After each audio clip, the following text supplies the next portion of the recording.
Hi guys, happy Sunday. A very cool question came through my DM and I wanted to just answer it quickly here. The question was, how do you stay healthy on a vegan diet? Very good question, and I'm glad this came through. I talk about this all the time. Now, as a vegan, I promote a whole food plant-based diet. I personally am 95% raw, and then I have some cooked food on the side. But that doesn't mean that that's the way that you should do it. However, there is a difference between just a vegan diet and a whole food plant-based vegan diet.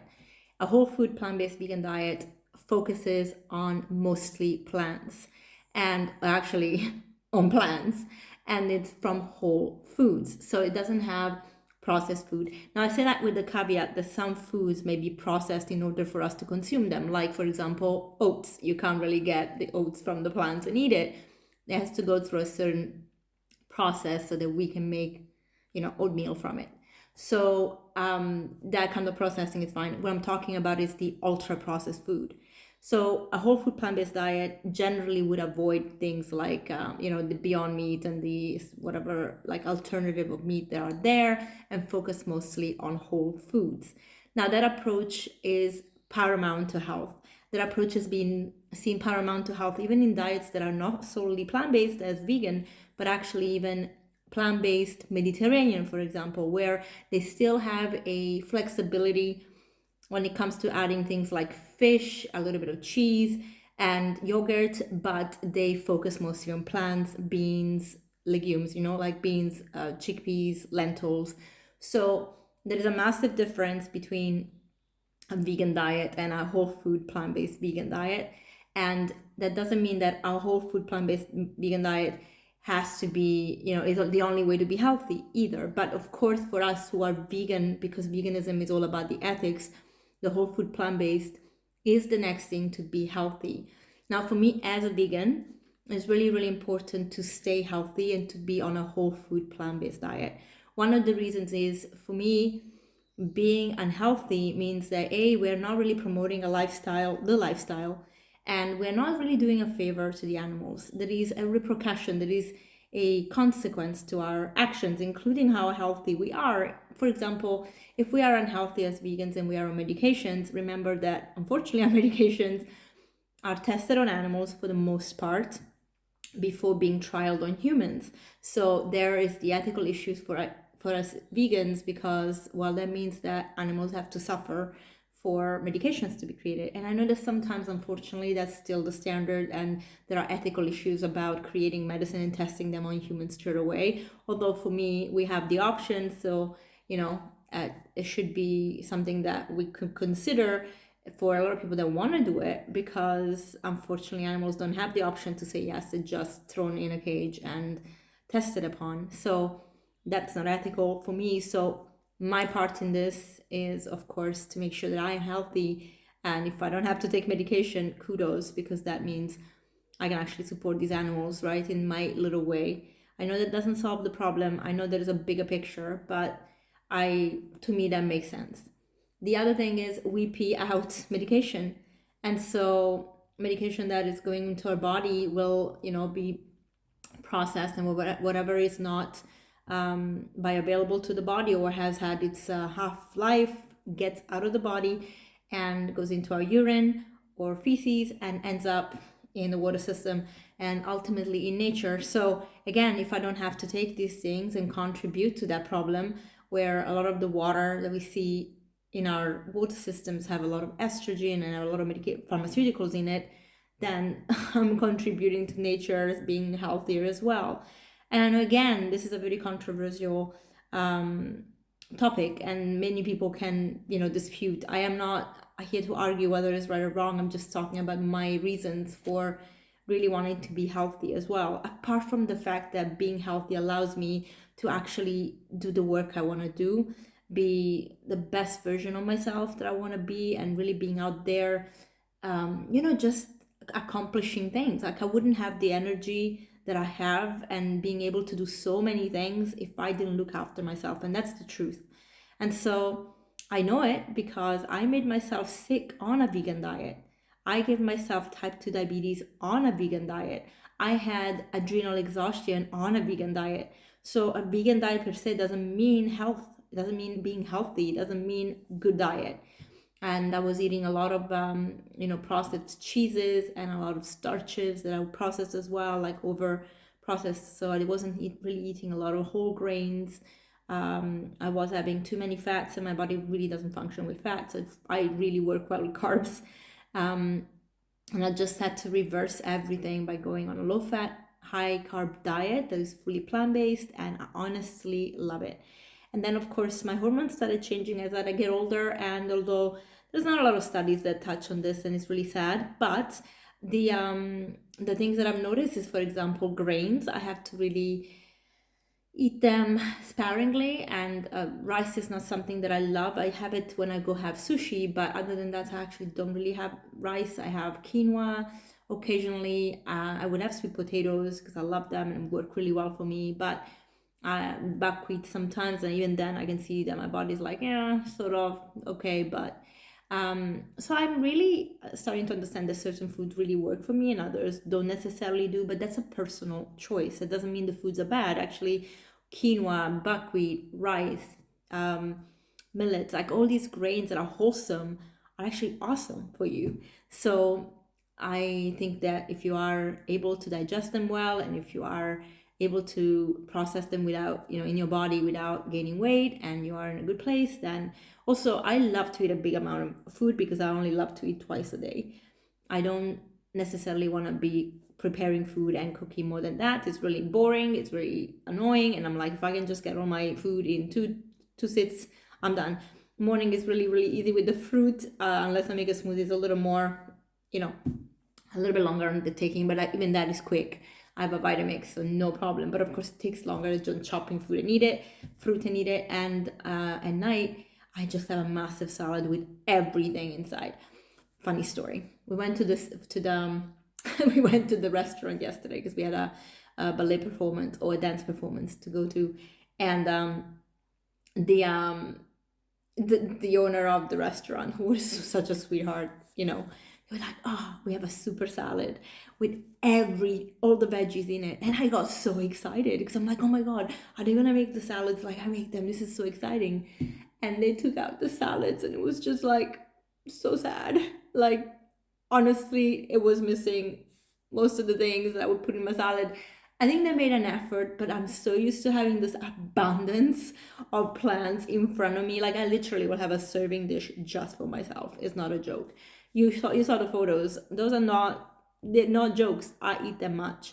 And so it's funny because, of course, but I eat a lot of volume because obviously the calories in those foods are very low. So I have to have a higher volume to get some of my calories in. But it was hilarious, honestly, so funny. But in any case, so I found what works for me and I go with it. For example, I noticed sometimes I can have more soy and be okay. Other times I have soy and it just messes up my digestive system, mostly in the form of tofu, actually, even if it's organic, and I only buy organic anyway. But it depends on my cycle. My cycle is so interesting. So there are so many things to find out, and that you have to listen to your body. Of course, there are guidelines that we can look at, but when it comes to what things work for you so that you can tweak the diet is for you, that works for you, you have to pay attention to that. So you can work with a nutritionist, with a dietitian. This is what I do with my clients. We learn what the body's doing, we tweak things accordingly. But when it comes to a overall diet, actually, to stay healthy on a vegan diet, the most important thing is to make sure that you don't fall for the bridges, as they call them, or for these alternatives that are not healthy. They're not necessarily giving you what you need. For example, Beyond Meat actually has more saturated fat than normal beef because they put a lot of coconut oil in there. And so ultimately, that's just not a very good way to go. And we know from studies that having a high amount of saturated fat increases cholesterol. And yes, there are factors to consider, like ApoB, to make sure that if you have, heart disease or not, but everything goes up as the amount of cholesterol goes up. So and your weight can go up. So it's very important to make sure that those don't become your staple. I know that sometimes those can be just treats, but if they are your staples, then you have to make sure that you change that. You can make a whole food bean burger at home with wholesome ingredients, and it's going to be so healthy for you. And you're adding in more fiber, and you're adding in the things that you love and need. The other question always comes up, and I think is really important to bring it up here if it wasn't asked in this context. If you have problems digesting fiber because you never had so much fiber before, then you have to take it step by step. And I talk about this with Dr. Will Baltzowitz already, actually, in one of my episodes on the podcast, where he launched this Fiber Fuel cookbook, which is an awesome cookbook to have available. But even if you have to start with one chickpea, begin there and then build up, because that means your microbiome, the gut, the bacteria in your gut is not apt to digesting the fiber. We don't digest fiber, the microbiome does. So you have to have a very varied population to make sure that you can digest different kinds of fibers, different kinds of foods. So that means that you have to start slowly. And this is why the diets like the carnivore diets pick up so much trend, even though there's no long-term studies, and there are studies that show that higher cholesterol is actually not great for our health, for cardiovascular health, and that it does matter. And they say, well, this is better for people that have digestive issues and autoimmune disease. It's not that it's better, it's just that these people have digestive issues, so they can't actually digest the food. And therefore, because the fiber can get quite bulky and heavy and can create problems, if you have it when you never had it before to this extent, you have to build that muscle. So just like every muscle, you use it or you lose it. And if you haven't had a good amount of fiber before, then when you start, it is going to be a little tough for some people. So don't discourage. Again, work with a professional so that you can get yourself to the place you have to be to digest that fiber, or to work through that fiber, to make sure that you have the microbiome to digest that fiber, to be exact. And then you'll see massive improvements. And also try not to be like me that eats a big amount of food. Eat little amounts of food at a time. Monomealing can actually be something that can help people with digestive issues. Again, it's trial and error, but don't blame the food. Try to build up the muscle. So I hope that this is helpful. I know that having options in our vegan space is great and really encouraging, and has allowed a lot of people to move over from a omnivore diet to a plant-based diet. But do remember that your health is key as well, because we are representing a movement, especially if we care for the animals and we are vegan for them. We want to make sure that people look at us and think, you are vibrant, you have energy, your skin is glowing, your hair is great, you're lean, you're muscly, you're looking good, right? I mean, we're not always going to be healthy, super healthy maybe, and we are not immune to disease, but I think that we can, however, build our body to fight with anything that comes our way. And so doing it right is really important, because it's really easy for the majority of people to look at a vegan, or for the media to put these headlines out there. Oh, look at her, she's sick, she has cancer, like the vegan diet doesn't work. Anybody can get cancer. Anybody can get cardiovascular disease. As I told you before, I got myself into diabetes by having processed vegan food. So disease is not attached to a diet per se, but there are ways that our body can get stronger by having the right nutrients, the right amounts, the right flow of energy. I also believe in that, and so that's important. The other reason why I am vegan anyway is because there is a spiritual connection to it that I feel is really, really important. I believe that God is a kind creator and architect of everything that is life, and so putting death in my body doesn't resonate. I think at an energetic level, I just can't put that kind of darkness in me. And so I hope that if you are looking for something, even spiritually, this might actually inspire you to look at that too, because I think there's something really interesting. I know that religions, as they stand, and I'm not a fan of them per se.